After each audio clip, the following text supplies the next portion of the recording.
Good morning, everybody. Glad to have you here this last day of the month of July and the first day as we enter into the last chapter of the book of Ephesians.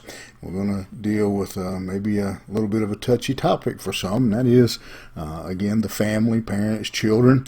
And it's an important topic because when we look, if you want to know how a nation's going, just get a glimpse at how their families are going, how things are working inside of the home and the family, and I think we can see the parallel. We see that in America today, that the family, the home is in a state of disaster with divorce and child abuse and all those things, and our nation is right there with it. Now, I think if you were to go back and to track history and say when the family was the strongest, you'd say that was when our nation was the strongest. And so Paul here is going to address the children, the young people, and not just young people. I want to go ahead and clear up my own statement there. He says, "Children, obey your parents in the Lord, for this is right." There actually is no age stipulation on it. It's not just young people.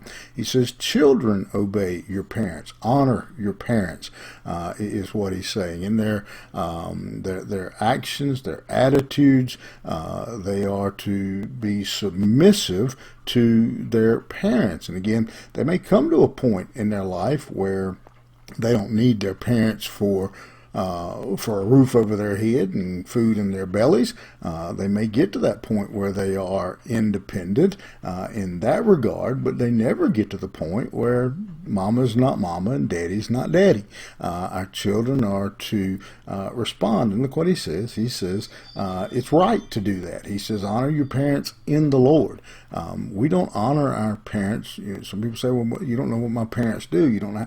That's not what he said. He says we honor them, we honor our parents because we honor the Lord. We honor our parents out of obedience to God because He told us to. Children are to respond to the commandment. Honor your father and mother. In the Ten Commandments, that's the commandment of God. So we honor, obey our parents not because we want to, not because we like them. Any of those other reasons, but because we are being obedient primarily to God.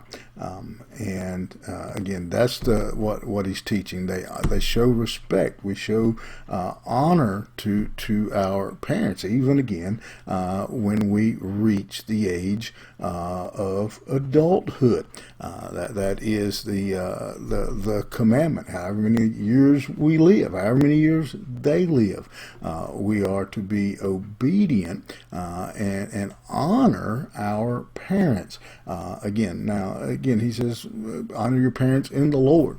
I think that also includes the fact that if your parents are giving you unbiblical, ungodly direction and advice, then certainly I think you have every right inside of the will of God, Scripture, to disobey that statement. But you better be sure you are being obedient to God, and that same principle, if you look carefully, and we'll get to this at other places, is the same principle we have as employees in the workplace. Not because our boss is right, not because he's perfect, but we honor our employer, our master, as is often called in biblical language, not because of him, but because of who we serve, because of the God who put him in that position.